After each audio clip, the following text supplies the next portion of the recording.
We're lucky to have Andy Sandor representing you. And thanks for coming out this morning. I have my snowshoes on, my shoes to step into a foot of snow, and it's balmy, it's spring out there. So, but anyway, it is good to be here. I have good news and bad news. The good news is your government is open. The bad news is your government is open. And still borrowing about $1 million a minute. And you ask yourself, why does this go on? You know, borrowing $1 million a minute. We have a $19 trillion debt. Our debt is bigger than our entire economy. And you say, well, whose fault is it? Republicans, Democrats? Maybe both. In fact, really, when I got involved with running for office, it was at the tail end of the last Republican administration, and the debt had gone from $5 trillion to $10 trillion. And I said, this is enough. I'm tired of big government Republicans. I joined part of this movement of the Tea Party that said we shouldn't bail out the big banks. We shouldn't be doubling the size of the Department of Education. We shouldn't be making the federal government bigger.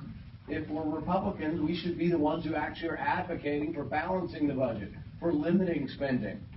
But the debt doubled under the Republican watch, the last administration, from 5 to 10 trillion. Now we're going from 10 trillion to 20 trillion. It's alarming. And I really fear that we could destroy the very foundation of our country from this accumulation of debt. But you really have to ask yourself, if you want to fix it, if you sincerely want your country to be righted and sent in the right direction, you have to ask yourself, whose fault is it? And why does it continue to happen whether we have a Republican in charge or a Democrat in charge? The reason is, and this is really important, this is the point I've been trying to make in the debates, there is an unholy alliance in Washington between right and left. And they both want to spend money just for different reasons. So really, there are many people in Washington, in both parties, and particularly in the Republican Party, who really are not conservatives. They're pretenders. They tell you they're conservative, and yet they go there and they advocate for more spending. They just have a different sacred cow than the Democrats have. So we have people on the right, we don't name any names, Marco Rubio, and others who want to spend $8 trillion on the military. Now look, I'm for a strong national defense. I think it's the most important thing we do in Washington, but it does not make us safer to go $1 trillion more into debt. I mean, going further into debt is not going to make us stronger. We do not project strength to the world by miring ourselves further in this enormous pit of debt. $1 trillion in additional spending is not conservative. But the people on the right who want that $1 trillion more in military spending, they team up with the people on the left who want another $1 trillion in welfare spending. So what happens? I jokingly say they get together and have a secret handshake in a secret room somewhere where none of us are privy to the details. They write a bill and they ram it down our throat. But it's kind of what happens.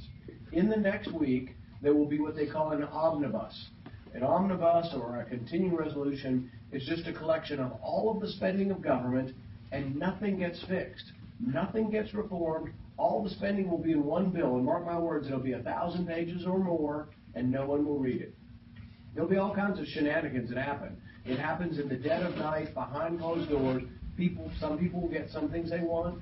On both sides, there'll be this wheeling and dealing, but you'll get stuck with the bill. We went through this fight just about a month ago. The fight was over to raise the debt ceiling. And so a third of the Republicans, most of the establishment, sided with all of the Democrats and the president, and we raised the debt ceiling. How much do we raise the debt ceiling? An unspecified amount, unlimited amount. We just said to the president, spend what you can until March 2017. In fact, that goes beyond this president to the next president. But we did not limit how much can be spent. We just said you can borrow as much as you need until March 2017.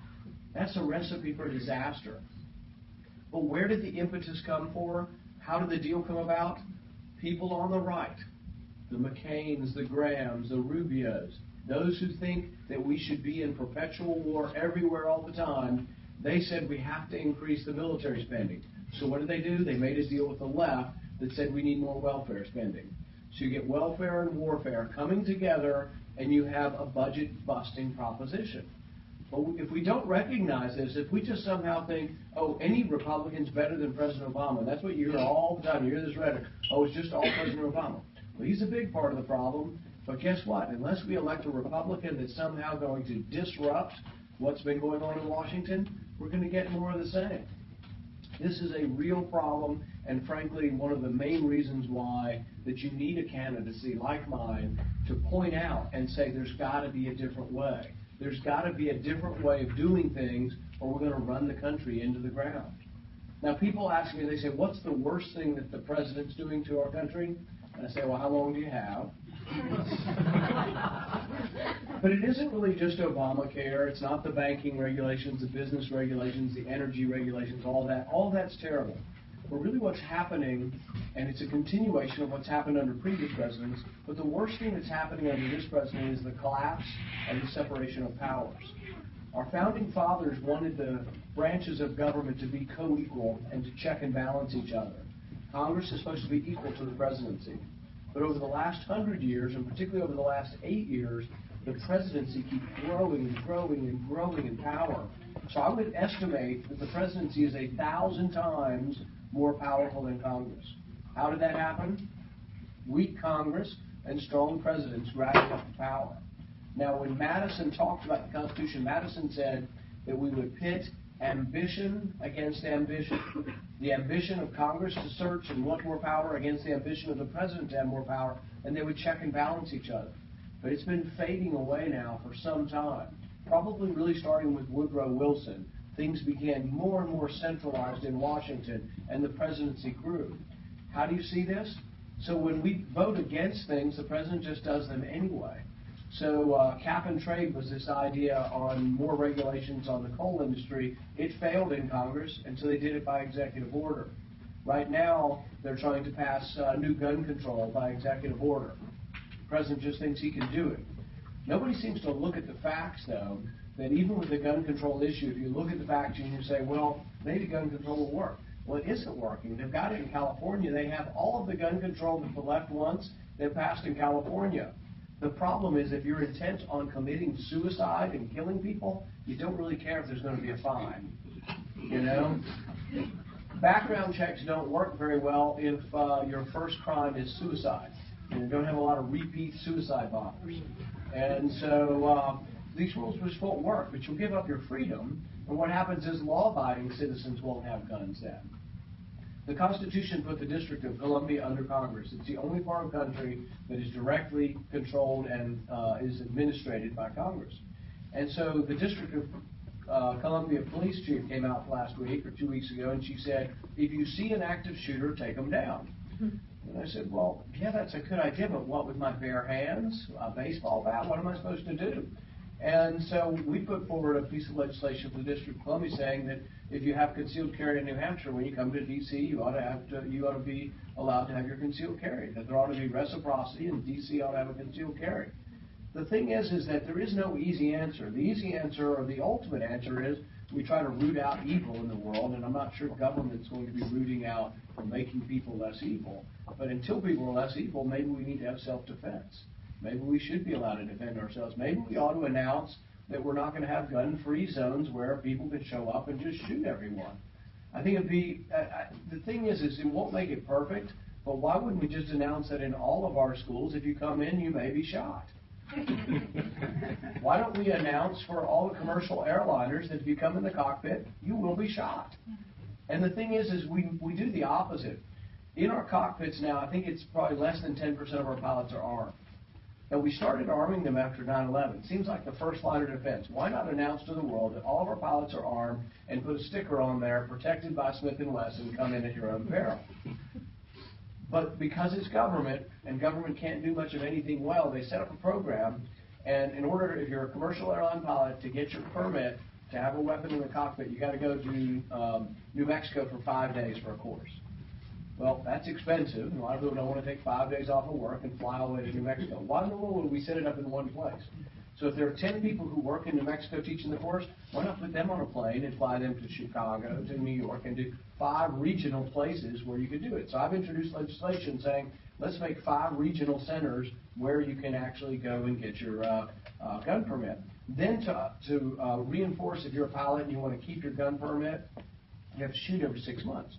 That doesn't sound too unreasonable, except you have to shoot at a federal licensed shooting range. So if there's not one in your state, you have to travel out of state to a gun range each time. Almost every city in America or close to you has a gun range. Why don't we just let them use the local gun range?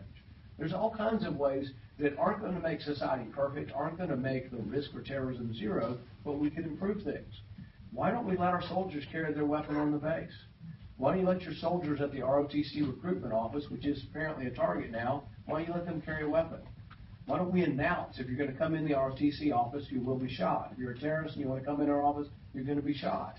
The Major Hassan shooting down in Houston, there's thousands of soldiers on the base. Let them all carry their weapon. You know, there could be some rules. Maybe you don't carry them in the bar and places on the base. But you could still allow people to be carrying the weapons, and it would be a deterrence. None of it makes it perfect, but we ought to not give up on our Second Amendment rights so easily. Now, some on the Democrat side are saying, now they're trying to get on the side of, well, let's make sure we ban people on the watch list from having weapons. The only problem is that if you're going to take away someone's constitutional rights, soon you get to protest if you're on the list. You know, the thing is that Ted Kennedy was on the list. Now, we can debate whether he should have been. But the thing is that Ted Kennedy wasn't a terrorist. Cat Stevens, the musician, was on the list. You know, there are a lot of common names. I have a friend, last name is Ibrahim, that's like Smith in the Middle East. Does that mean he's from North Carolina and a good friend of mine, he's not a terrorist? Should he be automatically put on a list because he has a common name? You shouldn't have your constitutional rights taken away from you. The other problem is that the government has developed watch lists where they say on the watch list, these are some indications that you might be a terrorist. Likes to pay in cash. I'm not going to look for raising a hand. Has multiple weapons in the house. You know, has changed the color of their hair. But the thing is, all these things are supposedly signs of being a terrorist. If you get on a watch list because of items like that, wouldn't you want the ability to protest if you're having your Second Amendment rights taken away? The way I pointed it out to journalists is, what if we had a watch list for journalists that said bad things and we take away their First Amendment rights because they're on the watch list? That's kind of crazy.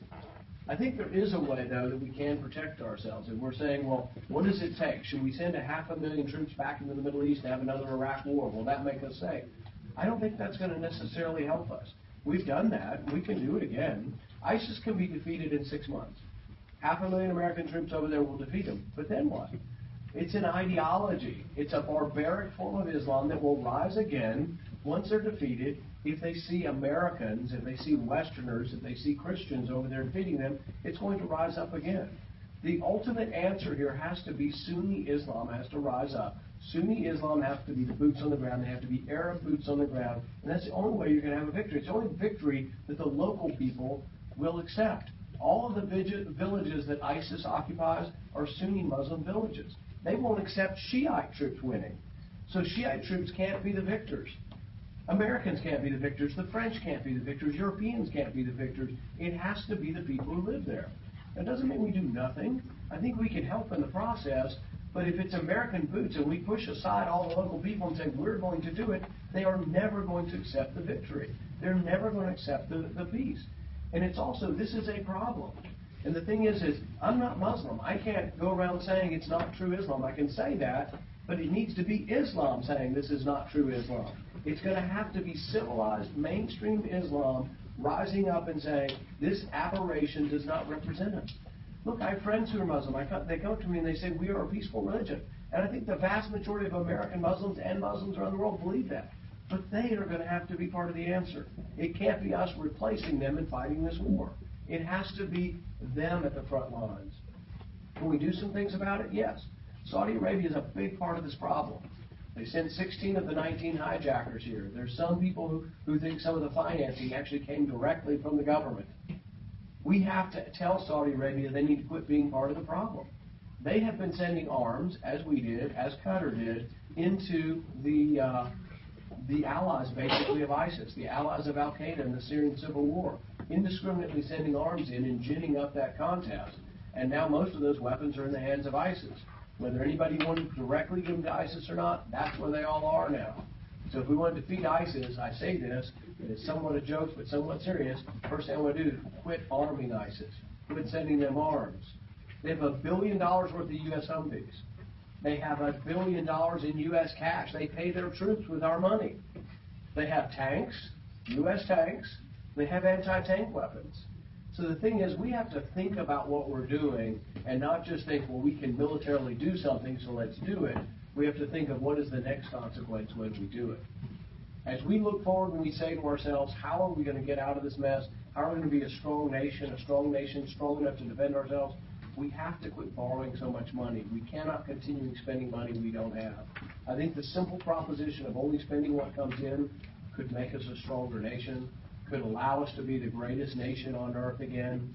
We are the richest, we're the freest, and we're the most humanitarian nation in the history of mankind. Privately, we give away nearly $400 billion a year to people, just through our own charity. And that comes from a great economic system, and it doesn't come from debt. If we become the greatest debtor nation in the world, I think we're going to lose the rest of our greatness with that. I want to be part of the solution. I want to be part of a different answer. I'm glad you came out today, and I hope you'll join us and help us to victory. Thank you very much.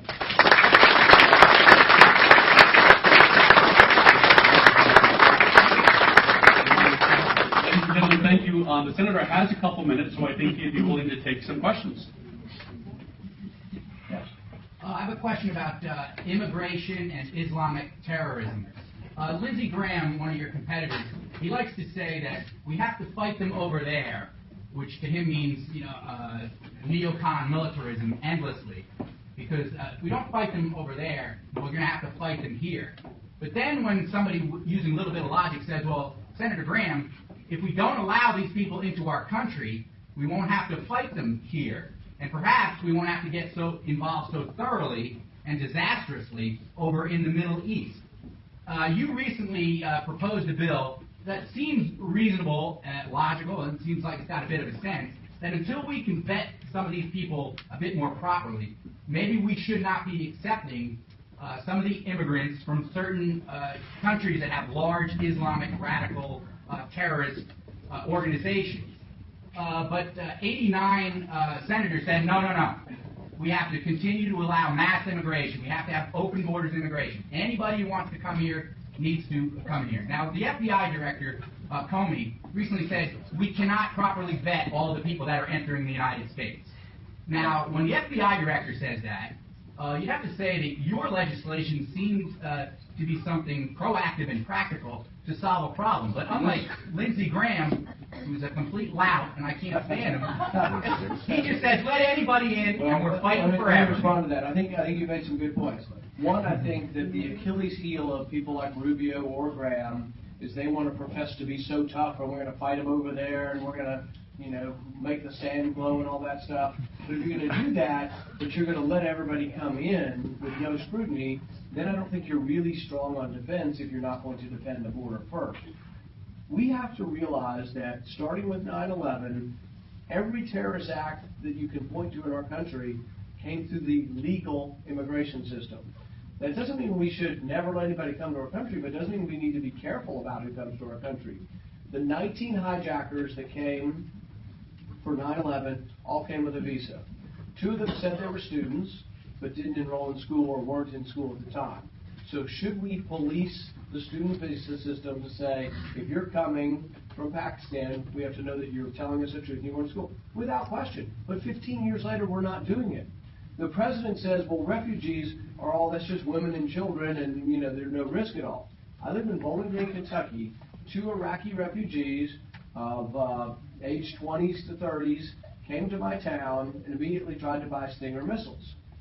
It turns out when we actually did the vetting, after they were here buying missiles, we found that one of their fingerprints was in the database on a bomb fragment from Iraq. He was already committing terrorism in Iraq and we let him here as a refugee.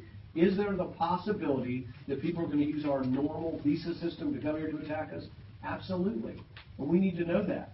There are 11 million people in our country illegally right now. 40% of them came with a visa legally and then overstayed their visa. But we don't seem to care. We don't know who they are. We don't know where they are. And if you apply that to the Middle East, we have 150,000 students that come from the Middle East each year. Many of them are good people. Many of them love America, and it's good for them to come. However, if 40% of them are overstaying their visa, and we don't know which ones are the good ones and which ones are the ones intent on attacking us, that's foolhardy just to have a wide open door. So what I've said is we need to push pause. And while we're pushing pause, develop a system for having some scrutiny. We already have a program called Global Entry. Global Entry is like the frequent flyer program. You do a background check, and if you're a legitimate businessman from France or Algeria or Pakistan, maybe you do get to keep coming, and it's pretty easy. But if you're a 25-year-old kid in the high-risk age group from a high-risk country, and you're not willing to go through the background check, then maybe you need to wait a while.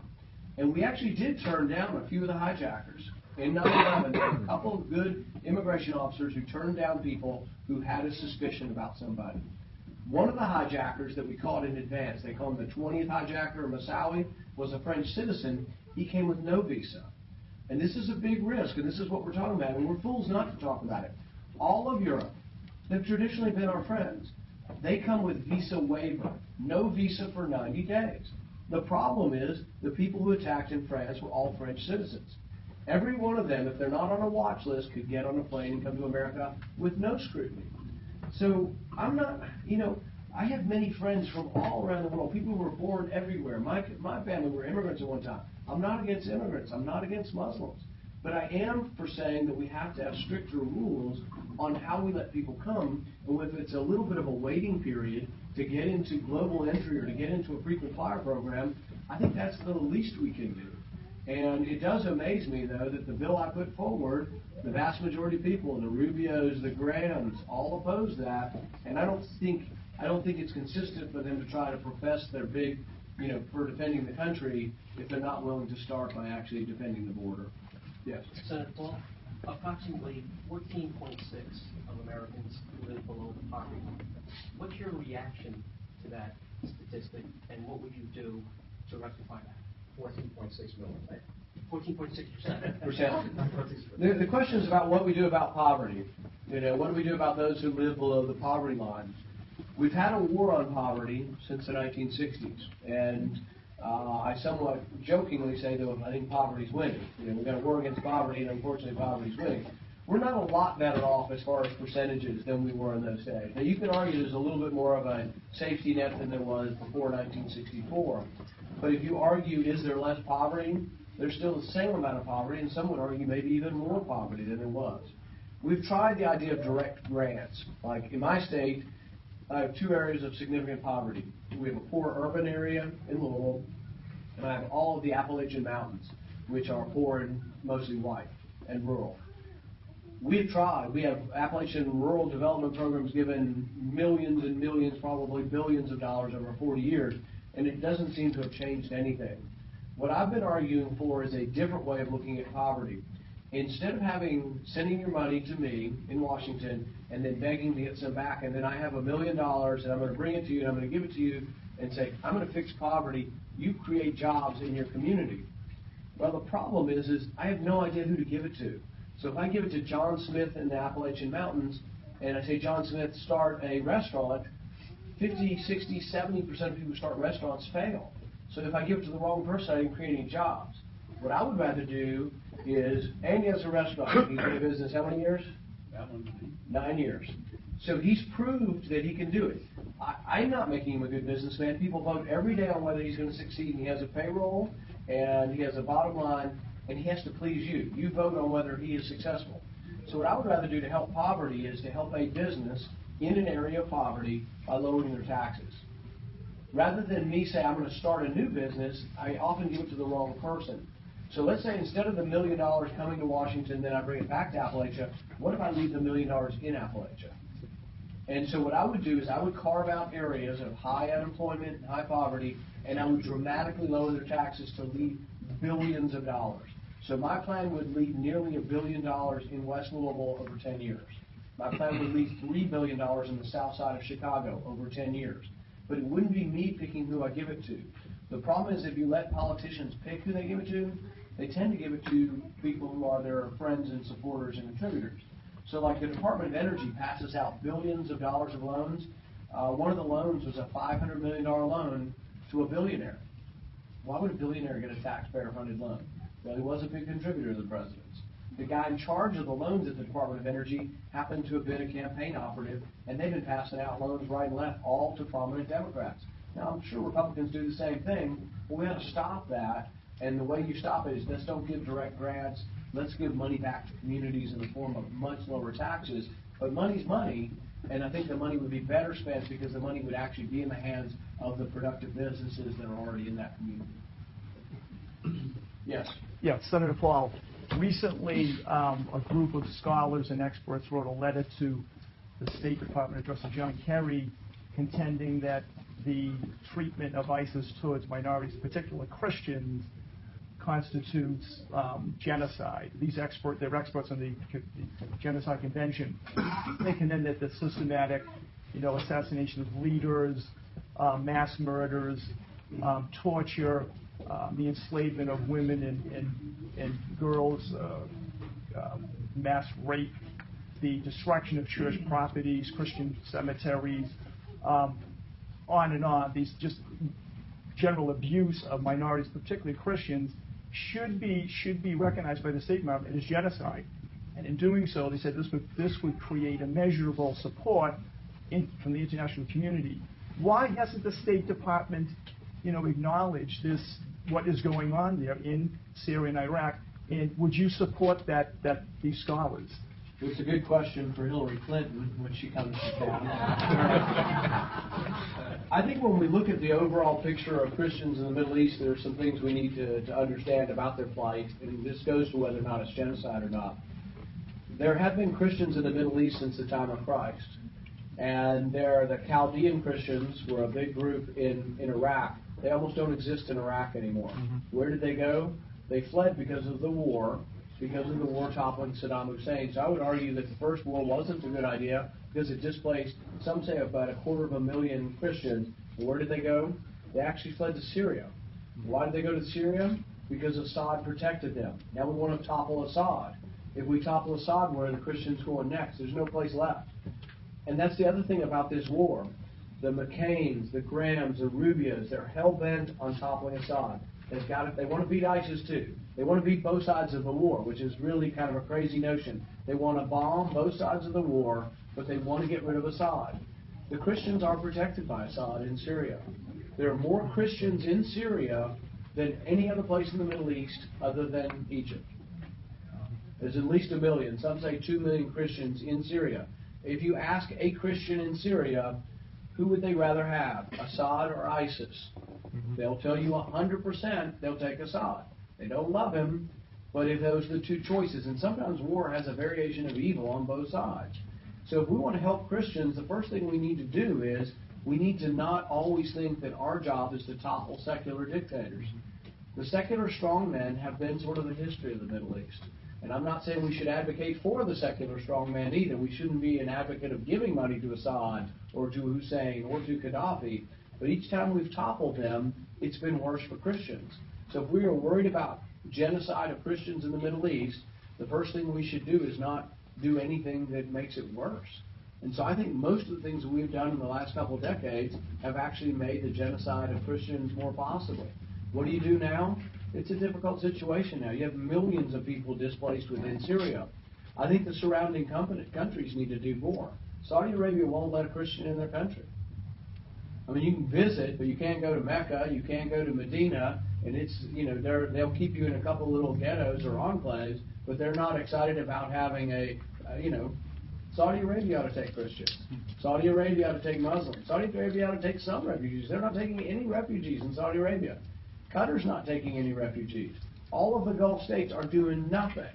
Now, what they have done is they've poured arms against Assad. Assad's protecting the Christians. I mean, we've got to tell our so-called allies like Saudi Arabia, they need to stop what they're doing, and they need to be part of the solution. Saudi Arabia needs to quit fomenting around the world radical Islam.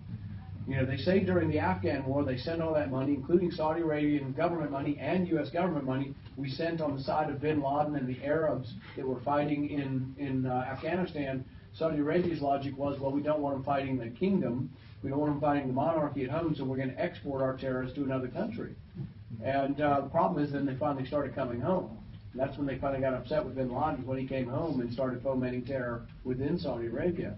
But Saudi Arabia's got to decide if they want to be part of the modern world and if they want to be part of the solution. And there is no easy answer as to what we do for the genocide over there. But I agree, Christians are at a great deal of risk, whether you call it genocide or not. yeah, they're at huge risk. If you're in an ISIS-controlled territory, it's genocide. Yes. I feel like one of the worst things any state could do is commit civilian casualties, and with war, it kind of comes to be accepted that people just believe there have to be civilian casualties. Many, not only the United States, but also many of their NATO allies, and especially Israel, sometimes have civilian casualties that outnumber casualties of their targets. What would your administration do to minimize not only civilian casualties committed by the United States, but also would you consider sanctions for places like Israel that use indiscriminate ordinance on civilian population centers? I think there's a difference between, and it's not to justify, but I think there's a difference between inadvertent civilian casualties and purposeful civilian casualties. So if a madman from ISIS runs in here and starts cutting everyone's head off, we're non-combatants, we're not involved in a war. That is atrocious and horrific. If in the middle of World War II you drop bombs on a military base and people around the military base are killed, that is inadvertent. And I'm not excusing it, but they're not the same thing and they're not morally equivalent. That being said, I'm as horrified by anybody else the bombing of a hospital in Afghanistan recently, the Doctors Without Frontiers. I wouldn't be bombing anybody in Afghanistan now. I think our mission's long over in Afghanistan. It's probably going to be revert back to what it's always been, which is not really a country when we leave. But I'm not for staying in Afghanistan, and I'm not for continuing the bombing. So one way we'd avoid inadvertent casualties is we'd have less war. I wouldn't be involved in war in Afghanistan. And I think that there is no exact, but I don't want to accept that there's a moral equivalency between ISIS chopping the heads off of civilians and people losing their life, through bombing that isn't perfect. And I think we do try as a country. We're not perfect. We do try as a country to minimize civilian damage. And I don't blame our soldiers. I blame our policymakers for why we dropping bombs in Afghanistan at all anymore. We have no mission in Afghanistan anymore. There's not anything that I can think of that we would be bombing people for in Afghanistan. Maybe one or two more? Yeah. Thank you. I've studied quite a bit about the Russian Federation of States, our relationship with them. On September 11th, the first call to then President Bush was from Vladimir Putin telling him that he was volunteering to stand down his troops. And they provided all sorts of military support. They flew American armament into Afghanistan. Most of the American special forces early on came in American helicopters. It's interesting how no one is admitting that the Russians were perhaps our greatest ally in the early days in Afghanistan. No one's even admitting that this ever even happened. It was so recent. It was only 14 years ago. It was unprecedented. How do we get back to having that relationship with Russia again? And maybe we should find a way to work with them in Syria and support some of what they're doing. And I really believe, by the way, in Syria, that if we really showed a front, Russia, the United States, France, all of Europe, I think that much of ISIS would simply disappear, just out of fear, because it would be so overwhelming the force that I think many of them would simply dissipate them. I guess my question to you is, how do we get back to that relationship? Because it really did happen. I think the first thing we have to decide is whether or not we want someone to lead our country that is willing to just sort of close off all communications with Russia and say we're going to have a no-fly zone and we're going to shoot down Russian planes. That's what Hillary Clinton's saying. That's what Rubio's saying. It's what Bush is saying. It's what Fiorina's saying. The vast majority of them all are saying we shouldn't talk to Putin. We shouldn't have discussions with Putin, and we should have a no-fly zone in an airspace where Russia's already flying. Now, I don't want to whitewash completely Putin. I think Putin has done some aggressive moves both in the Middle East and around the periphery of what used to be the Soviet Union. However, foreign policy realism looks at the world as it is, and we try to make the best of the world as it is to protect our own self-interest. So right now, ISIS is not in our self-interest, and they're not in the self-interest of Russia either. And so what we need to do is collect the different self-interests of all of the surrounding nations and try to get them to work towards one unified purpose. So sometimes that means accepting something that I'm not jumping up and down because Russia's over there, but you accept the world as it is and try to make the best of it. For example, Russia has a long-lasting historical influence over Syria. They have a base there, they have troops there, and when push came to shove on the chemical weapons, the Russians actually were helpful in getting rid of the chemical weapons in Syria. Does it make Putin a saint? Does it make him a non-aggressor? He's an aggressive individual. But I think I do agree with you that we need to have open lines of communication, and where our interests are on the same side, we will work together. Even in with a horrific dictator of Stalin, we did work with Stalin because we thought Hitler was worse. So sometimes there are times when we can work together. But don't have a computer. It's Stalin. But the biggest thing is that we should not have anyone running our country who says, oh, we're not going to have any communications with Russia, because I think that's a recipe for disaster. Even Reagan, who many Republicans glorify and think is one of our best presidents, he had open lines of communication. He negotiated with Gorbachev. We stood down on the Cold War, and we were able to have a peaceful resolution to the Cold War. That's what we should be very careful to try to move in that direction. Maybe one more back here on the right. Senator Paul, I'm a pre-health student, a college student, and I kind of wanted to know how your experience in medicine will help you in the office, and what is the future of healthcare going to look like if you're president? Some people, tell young people that might be doctors or going into health professions, they say, oh, it's terrible and don't do it because the government's messing it up. The government is messing it up, and the government messes everything up.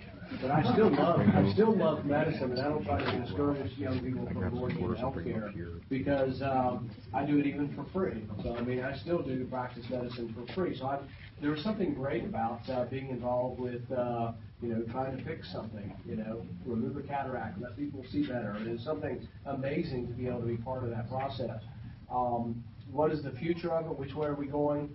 The biggest problem we have in healthcare and in a lot of things in our country is a mismatch between what we spend and what comes in. It all comes down to that. Medicare, which takes care of all of our senior citizens, the average taxpayer pays $100,000 in taxes over their working career, but the average recipient of Medicare takes out $350,000. Just a mismatch between what goes in and what goes out. But you multiply that mismatch by like 60 or 70 million people on Medicare, and it's an enormous number. It can be fixed. All things can be fixed, but what we need to discover when we talk about healthcare is the issue of the distribution of healthcare and what kind of economic system we should use is an economic discussion, not a healthcare discussion. There is nothing unique to healthcare. You should have the same argument. Should the government be in charge of making and distributing iPads? Most would say no, that'd be ridiculous, and they probably couldn't make an abacus, But the thing is healthcare, somehow we got confused, and we said, oh, well, healthcare government ought to be involved in healthcare. They're not very good at distributing things. So if you have a single-payer system, they ration it by waiting time and waiting lines, and so in England and Canada, you wait. We have some of that in our country. We have a single-payer system in the Veterans Affairs, and consequently, you have complaints of people waiting a long time to get into VAs. So I'm not so pessimistic. I'd say don't go into healthcare, but I would say that we have to fix the mismatch between what comes in and what goes out as far as paying for it, because the complaint you hear from doctors, nurses, hospitals, or anybody else is that what the government's paying is shrinking because there's not enough money. Until we fix the overall problem, those complaints will continue. But I think as far as what has helped me in being a physician is that I think I see things as a problem. I really don't see things as a Republican or a Democrat. I see things as a problem, and how do we solve the problem? When I'm with a team of surgeons or physicians traveling to Haiti or to Guatemala or someplace, we don't say, oh, well, you're a Republican, so you're obviously wrong, or you're a Democrat, so you're wrong. We just all have the same goal of trying to help a person to see better. And so I think being a physician helps you to see beyond maybe at least empty or petty partisanship. Thanks, everybody.